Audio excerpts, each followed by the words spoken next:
Hello and welcome to the Eating Disorder Therapist podcast. This is a podcast to help you find peace with food and overcome disordered eating. And I'm Harriet Frew, aka the Eating Disorder Therapist, and I'm so excited to share with you all kinds of stories, tips, information and guest interviews to help you on your journey in finding peace with food. So thank you so much for listening today. So today I want to talk all about mental restriction. And this is another question from one of you lovely listeners who has asked, how do I stop mentally restricting food? So in this episode, I'm going to talk a bit about what do I mean, or we mean by mental restriction, talk about some of the problems it can lead to, and then also think about some of the ways that you can stop this. So you may or may not have heard of mental restriction. You might find the whole concept quite confusing. And you may have taken active steps not to physically restrict your eating. So maybe you're not dieting, you're not consciously restricting your eating as you were in previous phases of your life, and you feel that you're genuinely eating enough for your body and you're trying to include all the foods. However, although you're not actively restricting, etc., as you perhaps were back in the day, if you're mentally restricting, your thoughts and feelings about food and body image are likely still very much aligned with someone who is dieting. So you're probably feeling a lot of guilt, shame and anxiety around your eating. Mentally and emotionally, you're not feeling peaceful with food. And you are certainly not giving yourself 100% permission to enjoy it. So mental restriction brings consistent stress around eating, and there are probably quite a few sneaky rules or rigid thought patterns still lurking. So common thoughts that may be examples of mental restriction could be things like, I can't possibly still be hungry, I've just eaten. Or, I shouldn't be eating this. This is such an unhealthy choice. I'm greedy and out of control for eating this. So you can see with all those statements, there's quite a lot of judgment and criticism and quite a lot of rules in there. So why is mental restriction a problem? So I'm going to talk about 4 ways that it's problematic, and I'm sure there are more than 4 problems associated with mental restriction. So if you feel that I'm missing something, do let me know. DM me on Instagram at the Eating Disorder Therapist _. So number 1, why is mental restriction a problem? Your thinking has power. So the thoughts you have hold a great deal of power. You have 60,000 plus thoughts a day, and many of these thoughts are repetitive. Your thoughts impact your emotions and behaviours and how you feel in your body.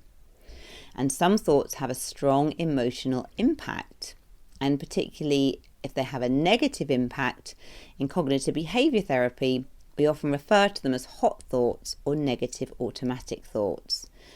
So hot thoughts because of the intense emotion attached, negative automatic thoughts as well, because often these thoughts are quite unconscious and they're sort of just running in a program almost in the back of our minds. So let's give an example here. If you have the thought, I'm greedy and out of control for eating this, how are you likely to feel? Probably not peaceful, content, happy and satisfied, more likely anxious and guilty. And then this will impact your behaviour. Maybe you'll withdraw from others because you feel ashamed or embarrassed. Maybe you'll be focusing on your body, feeling anxiety there. Maybe you'll skip a meal, or, actually it might lead to some restriction around food. And then physically in your body, you may feel disgusted with yourself if you're having the thought, I'm greedy and out of control for eating this.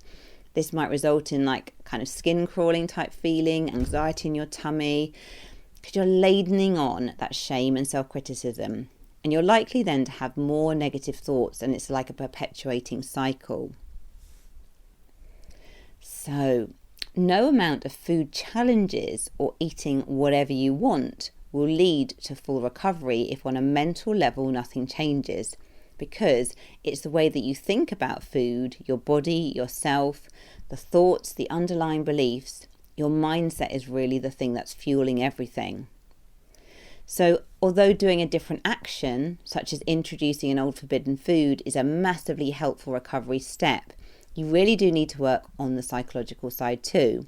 Otherwise, you can be very stuck in a challenging place. Now, come on more a bit later in the episode on how to start challenging and changing your thoughts. So, number one that's problematic, the way it impacts your thinking and all the consequences of this. Number two, the problem of mental restriction. It leads to overeating. So typically when a normal eater eats something high calorie, their hunger decreases. They get satisfied and they stop eating. But research shows that when dieters think they have eaten more food than they typically allow themselves, it causes them to continue eating more, way above their hunger cues. And we know from research that if you put dieters in front of a buffet, they tend to eat with abandon, whereas someone with a healthy relationship with food will eat much more to hunger and fullness cues. And if you're a dieter, you'll probably be very familiar with the I've blown it effect, because once you break a dietary rule, or you feel that you've eaten too much for eating X, Y, and Z, you feel that you've blown it, you feel that you have to start the diet tomorrow. So it's really easy to fall into this hole. But that's something that often really happens, if you've been dieting, and that mental restriction, it often leads to this overeating. Number three, mental restriction signals stress to your body. So there is something called cognitive dietary restraint, which means that stress hormones are released by your body just by thinking about restriction. Even if you're not actively dieting, but constantly thinking about restriction, is already signalling stress to your body. And your body produces stress hormones when you're genuinely in a place of fear. For example, if you're fleeing from a bear or escaping a fire, for example. It will also produce stress hormones if your thoughts are fearful and anxious though. So for example, if you're walking in the jungle and suddenly you think you see a spider on the ground in front of you, you might jump in terror. You feel the adrenaline and cortisol produce physical reactions in your body, your heart beats faster, and maybe you start sweating a little bit and your breathing becomes quicker. And then you look closely at the ground and realise that it wasn't a spider, but rather a disturbing looking leaf on the ground. So you can see in a way it's our thoughts often that then produce the response in our body. So if you're having mentally restricting thoughts, you're going to often be producing stress in your body, which is then going to impact your eating. So no wonder when we're still eating with lots of guilt, shame, anxiety and judgment around our eating, our body and brain feel like we are under the stress of dieting. So your thoughts and what you choose to focus on can make a huge difference.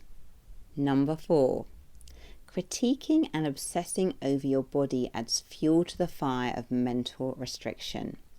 So if you're very focused on your body, your weight, mirror checking, comparing, etc., this will fuel the fire of mental restriction. You're likely to have a lot of self-critical thoughts about your body, leading to difficult feelings. When you're more focused on your body and how it looks, it's much harder to focus on what it needs, as you tend to override or tune out from your genuine hunger signals. This means that you're more likely to both undereat or overeat, and you're simply out of whack with your body. So this is definitely something that can massively impact mental restriction as well when we're so focused on our body. And it's again a bit of a sort of vicious circle that you can get stuck into. So let's talk about how to overcome mental restriction. And these are 6 thoughts. Again, I'm sure it's not limited to these 6 thoughts. So if you have extra things you want to add, do let me know at the Eating Disorder Therapist _ I'd be very keen to learn how you have overcome mental restriction. But I'm sharing some of the things that have really helped me and some of my clients. So number 1 is developing awareness of your thoughts and feelings. So as I've said, we have 60,000 thoughts per day. Many of these are repetitive. These thoughts will often be unconscious and habitual. We can't, very sadly, just flick a switch to change our thoughts. But the first step is raising our awareness, becoming more in tune and an observer of thoughts so that you can notice when you are mentally restricting in the first place. So to do this, you might need to write in your journal or stop and pause before you eat and just simply notice your thoughts and your feelings. And developing awareness is a skill itself. And it can be quite frustrating because of often awareness really has to come before change. And you can start to become much more aware of your mental restriction, but you might not be able to change it immediately. And I just want to say this is a very normal part of the process. And you're probably going to have to go through many sort of situations where you're just experiencing awareness before you can do the active change in your behaviour. But just to really normalise that and say it's all part of the process. And I know for myself, when I've been trying to change different things, when I was recovering from an eating disorder, and even to this day, when you have that awareness, you can kind of notice and say, oh, I'm doing that thing again. I'm so frustrated with myself. But I just want to really normalise it. This is so part of it. So developing awareness, that has to come first, because you might not even realise how much judgment you have around food and your body, which is fueling the mental restriction. Number 2, starting some thought challenging. So using questions like, what would I say to a friend in this situation? How would I like to think about this? What would be a way that I could feel so much more encouraging and supportive towards myself? So things like, I guess, if you are eating a cake and usually you say to yourself, I am a greedy person for eating this, you might actually just notice that old thought coming up and think about how you'd like to think about it. So you might think, this is really delicious. I enjoy experiencing food freedom in my life, or something like that. You've got to find something that is meaningful to you. Obviously, what works for me might not work exactly for you. You need to find something or a thought that you can almost clutch onto and start to have some faith and belief in. And if you find with a thought challenging that you get really stuck, and this is really, really, really difficult, and this is why it often happen, think about as well where your thought is rooted, because it may be back to childhood where you were told maybe that you were greedy for eating certain foods. It may be from diet culture, it may be from friends, it may be from things you've read. It's trying to really notice, where have you picked up this sort of thought pattern, and how have you embedded it? How has it become part of your story and something that you trust and almost just take for granted and believe in wholeheartedly? So even just beginning to be a bit more curious and compassionate about your thoughts can be really helpful. Also, another way of dealing with your thoughts as well is what some people prefer to do rather than to challenge their thoughts, is just to be more an observer of thoughts and to just kind of almost in a more mindful way notice the thought, let the thought go, attach far less meaning to it. So I think, again, there's no right or wrong here, but it's just developing a different relationship with your thoughts that is key. So that's number 2, doing some thought challenging. Number 3, really get to those underlying beliefs that may be holding you back, because you will find you're very likely to get stuck in challenging some of your thoughts around mental restriction. So it's often really important to dig deeper and know the roots of this. So, for example, if you are feeling really greedy every time you eat a certain kind of food, when you really think about what feeling greedy means to you, it may probably well link back to a feeling of not being good enough. And maybe by avoiding certain foods, by trying to eat a certain way, that is a way of trying to feel good enough to kind of gain a glimmer of self-esteem. So again, it's really trying to go back and look at the roots of this. What is the underlying belief underneath this? Are you not feeling good enough? Are you feeling like a failure? Are you feeling worthless? Are you feeling undeserving? And just to really question that, because we so often take on these deep-rooted beliefs related to things that happened to us in childhood. And really, those are so outdated for us often. They were down to some experiences that happened years ago. Often we may have heard comments from others who projected things onto us which weren't really ours to hold. And it's so useful to be curious and compassionate and questioning, and to just really understand, what is underneath some of our thoughts, what are our core beliefs that are holding us back. So the helpful thing is we can bring these deeper thoughts and beliefs into awareness with curiosity and compassion. And you can choose now as well to have a different choice, a different perspective on things. And of course, this sounds quite simple, but it might need a lot of repetition before the underlying emotion can really shift. And you might need to really untangle the link between eating and not feeling good enough. And you can do this with journaling, getting rooted in your own values, and maybe even exploring in therapy. Number 4, think about the 10th principle of intuitive eating. Gentle nutrition, honouring your health, making food choices that honour your health and your taste buds whilst making you feel good. Remember that you don't have to eat perfectly to be healthy. And if you've been dieting historically, you'll assume that allowing all the foods will probably lead to extremes and you'll never eat another fruit or vegetable ever again. But actually, it is very possible to balance health and the yum satisfaction factor. You don't have to throw out the baby and with the bathwater. It doesn't have to be all or nothing. So I think, again, it's really important about holding that in mind, because sometimes we can be so judgmental about the perceived imperfections in our meal planning, in our diets. I'm not using diet in the sense of restriction there. I'm just talking about diet as in what you eat. And we're not really holding the bigger picture. And it's really important to hold the bigger picture and to realise actually, like, your eating doesn't have to be perfect. You can still honour health, make some great food choices for your body that are self-caring and nourishing, and also enjoy the real pleasure and yum. So you can have the best of both worlds. It is possible. Number 5, work towards body neutrality. Value your body for what it can do, focusing less on your body as for aesthetic reasons, but focusing on your purpose, your joy, your connection, all the other things that are important. Focusing on what your body can do. If you focus intently on your body, you will only increase stress, creating disconnect with your body, increasing more probably critical body thoughts, and it will lead you back to restriction or mental restriction. So valuing your body for what it can do, focusing less on your body generally and focusing on other things such as your purpose, your joy, your connection, your creativity. And it's just so helpful, because I think when we focus so much on our body, we become stressed, we become critical, we then mentally restrict because there's all that judgment in the background. And number 6, get rooted in your deepest values.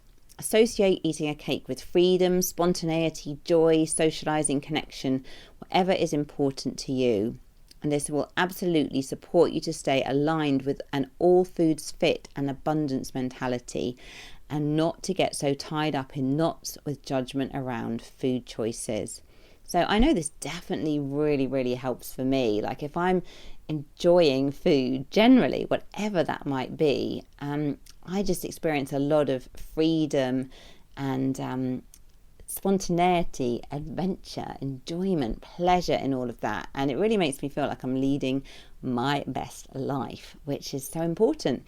And I would very much view restriction as a kind of miserable, restrictive cage where it is limiting and the opposite of all those wonderful values that I've just talked about. Anyway, so those are a few of my thoughts on mental restriction. I'm aware that this is a huge topic and I could probably be saying a lot more, but I hope I've given you some pointers there and some things to think about. And ultimately, I guess, getting free from mental restriction is about freeing yourself from the shackles of being in a prison around food. So if you have further tips to share, do DM me on Instagram at the Eating Disorder Therapist _. And if you have a bite-sized topic that you'd like me to cover, do get in touch with me on Instagram as well. Okay, well, thank you so much for listening today. If you want further support with your relationship with food, do go to theeatingdisordertherapist.co.uk. If you enjoy this podcast, I'd be so grateful if you'd follow, rate and review, as it helps it reach so many more listeners. Thank you so much for listening today, and I look forward to sharing another podcast episode with you very soon.